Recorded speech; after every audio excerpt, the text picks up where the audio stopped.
Daun gugur di musim duka, tak bersuara jatuh perlahan. Cerita ini kisah nestapa tentang cinta dan perpisahan. Salve, shalom, dan salam sejahtera untuk kita semua.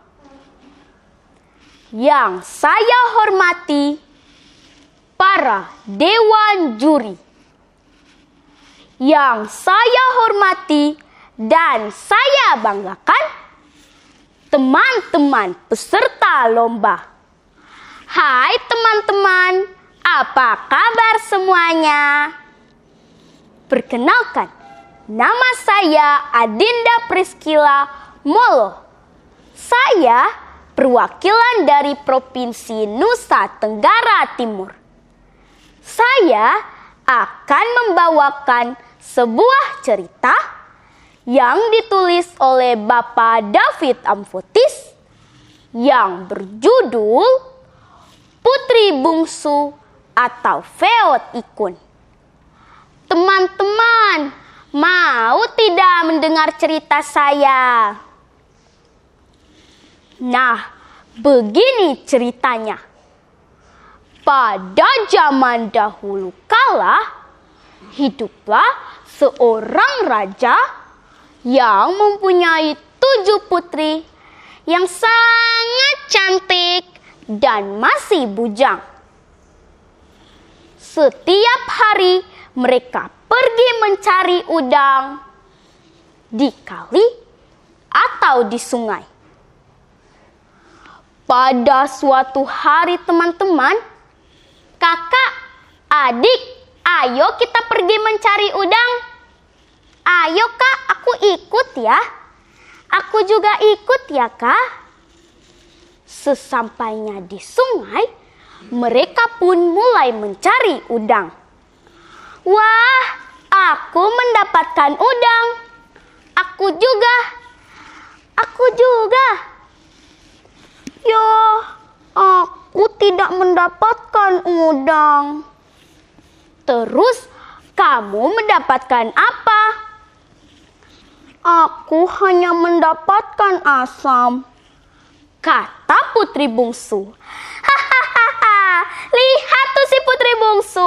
Dia tidak berhasil mendapatkan udang. Hahaha. Ejek kakak-kakaknya sambil tertawa. Putri Bungsu hanya mengumpulkan asam. Ketika pulang ke rumah, keenam putri lainnya menikmati udang yang segar. Nyam nyam nyam nyam. Enak ya. Iya, apalagi udang yang segar. Nyam nyam nyam. Sedangkan Putri Bungsu hanya memakan asam yang dia kumpulkan itu. Asam sekali. Setiap kali dia meminta udang dari kakak-kakaknya. Kakak-kakakku, bolehkah aku meminta sedikit udang dari kalian? Apa? Minta udang? Engkau hanya berhasil mengumpulkan asam. Jadi, makan saja asam itu diam-diam. Jangan mengemis dari kami. Dengan terpaksa, Putri Bungsu memakan asam yang dia kumpulkan itu. Dan sisa asam itu dicuci bersih dan disimpan di dalam sebuah sokal, lalu digantungkan di atas tungku api untuk diasap dan dikeringkan. Pada suatu hari teman-teman, ketika mereka pulang dari sungai, apa ini? Siapa yang menyiapkan sirih, pinang, dan perhiasan-perhiasan di kamarku? Siapa? Dia sangat terkejut melihat semuanya itu. Setiap kali ketika pulang dari sungai, dia selalu menemukan sirih, pinang, dan perhiasan-perhiasan lainnya. Akhirnya teman-teman, Dia pun membuat siasat dengan bersembunyi di bawah kolong tempat tidurnya sewaktu kakak-kakaknya pergi ke sungai. Dia ingin mencari tahu siapa sebenarnya yang telah menyiapkan semuanya itu. Beberapa saat kemudian, keluarlah seorang pemuda tampan dari dalam sokal yang berisi asam itu.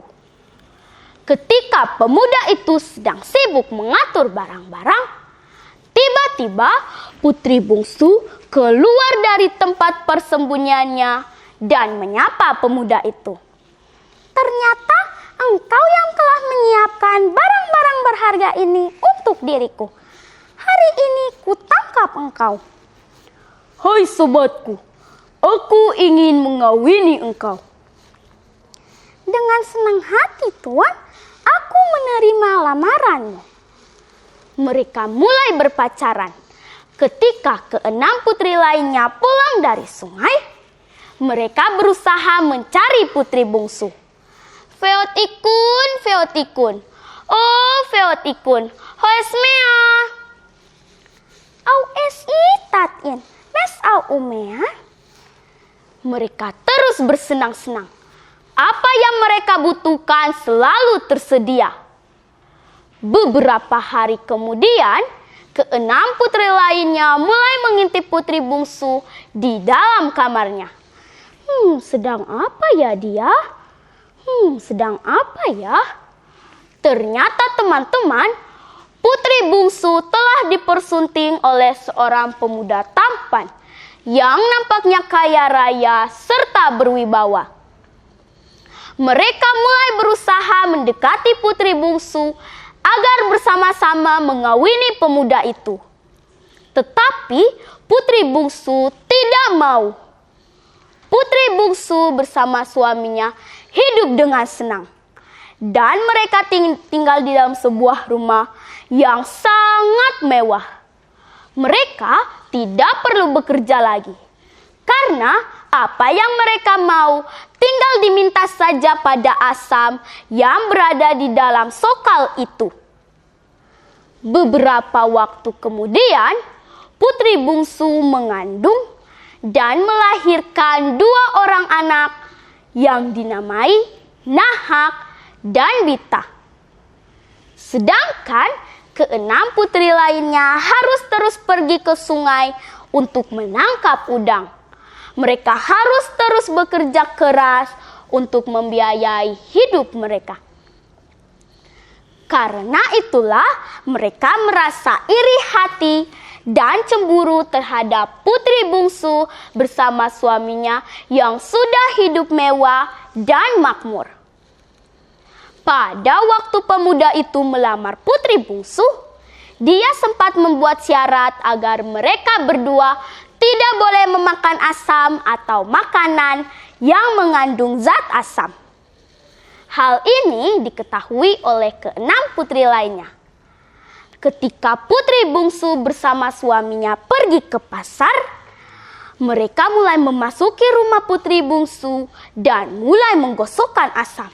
Ayo, cepat gosokkan asam pada barang-barang mereka sebelum mereka datang. Ketika putri bungsu bersama suaminya pulang dari pasar, siapa yang telah menggosokkan asam pada barang-barang kita? Putri bungsu, siapa? Aduh, hidupku akan hancur dan rusak.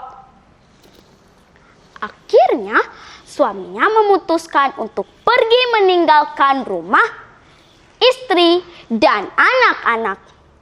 Putri bungsu bersama kedua anaknya mengikuti suaminya dari belakang. Mereka bermaksud menghadangnya agar tidak pergi. Tetapi suaminya harus pergi. Sesampainya di sebuah gunung, suaminya mulai menancapkan senjata. Gup! Tiba-tiba teman-teman, senjata itu berubah menjadi sebatang pohon asam yang sangat besar. Kemudian suaminya mulai menggantungkan kelewang dan destarnya. Dan kedua benda itu berubah menjadi ranting-ranting pohon dan buah-buah asam yang sangat banyak. Lalu suaminya mulai menaiki pohon itu dan menyuruh putri bungsu bersama anak-anak untuk pulang ke rumah. Suaminya yang bernama Mane Sukair atau putra asam terus bernyanyi. Fainai feot ikun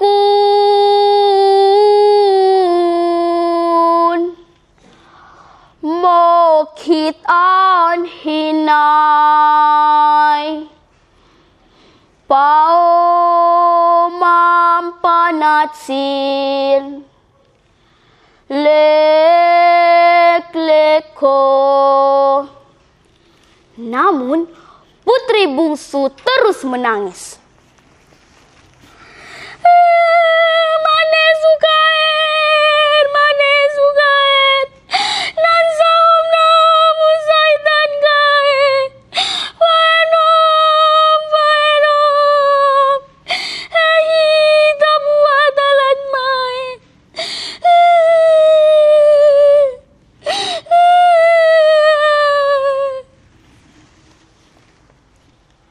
Tetapi Mane Sukair terus menghilang ke dalam awan bersama pohon asam yang ajaib itu.